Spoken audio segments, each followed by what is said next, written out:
السلام علیکم ورحمۃ اللہ وبرکاتہ۔ رب اشرح لی صدری ویسر لی امری واحلل عقدۃ من لسانی یفقہوا قولی۔ اعوذ باللہ من الشیطان الرجیم، بسم اللہ الرحمن الرحیم۔ ان فی خلق السماوات والارض، بے شک آسمان اور زمین کا بنانا، واختلاف اللیل والنہار، رات دن کا آنا جانا، لآیات لأولی الالباب، اس میں نشانیاں ہیں عقل والوں کو۔ الذین یذکرون اللہ قیاما وقعودا، وہ جو یاد کرتے ہیں اللہ کو کھڑے اور بیٹھے، وعلی جنوبہم، اور کروٹ پر لیٹے، ویتفکرون فی خلق السماوات والارض، اور فکر کرتے ہیں آسمان اور زمین کی پیدائش میں۔ ربنا ما خلقت ھذا باطلا، کہتے ہیں اے رب ہمارے تو نے یہ عبث نہیں بنایا۔ سبحانک فقنا عذاب النار، تو پاک ہے سب عیبوں سے سو ہم کو بچا دوزخ کے عذاب سے۔ ربنا انک من تدخل النار فقد اخزیتہ، اے رب ہمارے جس کو تو نے دوزخ میں ڈالا سو اس کو رسوا کر دیا۔ وما للظالمین من انصار، اور نہیں کوئی گناہ گاروں کا مددگار۔ ربنا اننا سمعنا منادیا ینادی للایمان، اے رب ہمارے ہم نے سنا ایک پکارنے والا پکارتا ہے ایمان لانے کو۔ ان آمنوا بربکم فآمنا، کہ ایمان لاؤ اپنے رب پر سو ہم ایمان لے آئے۔ ربنا فاغفر لنا ذنوبنا وکفر عنا سیئاتنا، اے رب ہمارے اب بخش دے گناہ ہمارے اور دور کر دے ہم سے برائیاں۔ وتوفنا مع الابرار، اور موت دے ہم کو نیک لوگوں کے ساتھ۔ ربنا وآتنا ما وعدتنا علی رسولک، اے رب ہمارے اور دے ہم کو جو وعدہ کیا تو نے ہم سے رسولوں کے واسطہ سے۔ ولا تخزنا یوم القیامۃ، اور رسوا نہ کر ہم کو قیامت کے دن۔ انک لا تخلف المیعاد، بے شک تو وعدہ کے خلاف نہیں کرتا۔ ربط آیات، چونکہ اوپر اختصاص سے توحید مفہوم ہوئی، اگلی آیت میں توحید پر دلیل لاتے ہیں اور اس کے ساتھ توحید کے کامل اقتضاء پر عمل کرنے والوں کی فضیلت بیان فرماتے ہیں، جس میں اشارتاً دوسروں کو بھی ترغیب ہے اس اقتضاء پر عمل کرنے کی، اور جو کفار سے ایذائیں پہنچنے کا مضمون تھا، آیت آئندہ کو اس سے بھی مناسبت ہے۔ اس طرح کے مشرکین نے رسول اللہ صلی اللہ علیہ وسلم سے عناداً یہ درخواست کی کہ صفا پہاڑ کو سونے کا بنا دیں۔ اس پر یہ آیت نازل ہوئی کہ حق کے دلائل تو بہت ہیں، ان میں کیوں فکر نہیں کرتے؟ اور ان لوگوں کی یہ درخواست تحقیق حق کے لیے نہ تھی بلکہ عناداً تھی، جس سے درخواست پورا ہونے پر بھی ایمان نہ لاتے۔ خلاصہ تفسیر، بلا شبہ آسمانوں کے اور زمینوں کے بنانے میں اور یکے بعد دیگرے رات اور دن کے آنے جانے میں دلائل توحید کے موجود ہیں۔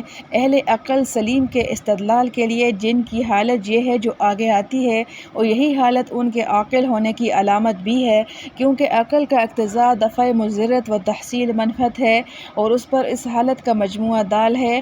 وہ حالت یہ ہے کہ وہ لوگ ہر حال میں دل سے بھی اور اس زبان سے بھی اللہ تعالیٰ کی یاد کرتے ہیں، کھڑے بھی، بیٹھے بھی، لیٹے بھی، اور آسمانوں اور زمین کے پیدا ہونے میں اور اپنی قوت عقلیہ سے غور کرتے ہیں، اور غور کا جو نتیجہ ہوتا ہے یعنی حدوث ایمان یا تجدید و تقویت ایمان، اس کو اس طرح ظاہر کرتے ہیں کہ اے ہمارے پروردگار، آپ نے اس مخلوق کو لا یعنی پیدا نہیں کیا بلکہ اس میں حکمتیں رکھی ہیں، جن میں ایک بڑی حکمت یہ ہے کہ اس مخلوق سے خالق تعالیٰ کے وجود پر استدلال کیا جاوے۔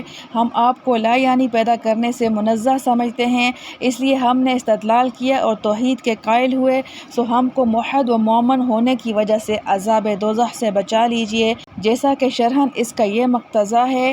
گو کسی عارض سے یہ اقتضا ضعیف ہو جائے اور چند عذاب ہونے لگے۔ ایک عرض تو ان لوگوں کی یہ تھی، اور وہ اسی مضمون ایمان کے مناسب اور معروضات بھی کرتے ہیں جو آگے آتے ہیں۔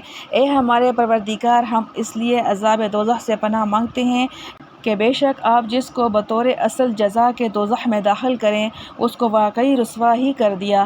مراد اس سے کافر ہے اور ایسے بے انصافوں کا جن کی اصلی جزا دوزخ تجویز کی جاوے، کوئی بھی ساتھ دینے والا نہیں، اور آپ کا وعدہ ہے اہل ایمان کے لیے رسوا نہ کرنے کا بھی اور نصرت کرنے کا بھی، بس ایمان لا کر۔ ہماری درخواست ہے کہ کفر کی اصلی جزا سے بچائیے، ایمان کا اصل مقتضا یعنی دوزخ سے نجات مرتب فرمائیے۔ اے ہمارے پروردگار، پروردگار ہم سے جیسے مصنوعات کی دلالت سے عقلی استدلال کیا، اسی طرح ہم نے ایک حق کی طرف پکارنے والے کو مراد اس سے حضرت محمد صلی اللہ علیہ وسلم ہیں بواسطہ یا بلا واسطہ سنا کہ وہ ایمان لانے کے لیے اعلان کر رہے ہیں کہ اے لوگو تم اپنے پروردگار کی ذات و صفات پر ایمان لاؤ۔ سو ہم اس دلیل نقلی سے استدلال کر کے بھی ایمان لے آئے۔